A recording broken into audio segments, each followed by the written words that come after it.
వైఎస్ఆర్ 75వ జయంతి వేడుకల్లో మక్తల్ ఎమ్మెల్యే వాకిటి శ్రీహరి నేడు మక్తల్ నియోజకవర్గ కేంద్రంలో కాంగ్రెస్ పార్టీ కార్యాలయం నందు డాక్టర్ వైఎస్ రాజశేఖర రెడ్డి 75వ జయంతి వేడుకల్ని నిర్వహించారు. మక్తల్ నియోజకవర్గ కాంగ్రెస్ పార్టీ ఆధ్వర్యంలో నిర్వహిస్తున్న వైఎస్ఆర్ జయంతి వేడుకల్లో ముఖ్య అతిథిగా హాజరైన మక్తల్ నియోజకవర్గ శాసనసభ్యులు వాకిటి శ్రీహరి ఈ సందర్భంగా వారు మాట్లాడుతూ ఉమ్మడి ఆంధ్రప్రదేశ్ రాష్ట్ర కోట్లాది మంది ప్రజలు ఇప్పటికీ వైఎస్ఆర్ని గుర్తు చేసుకుంటున్నారని అన్నారు.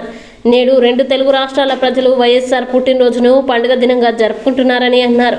ప్రజా శ్రేయస్సు కోసం వారు చూపిన మార్గం మనకు శిరోధార్యం. జీవితాంతం వారు పాటించిన క్రమశిక్షణ, చేసిన కఠోర శ్రమ, రాజకీయాల్లో వారు చూపిన ధైర్య సాహసాలు మనకు మార్గం అన్నారు.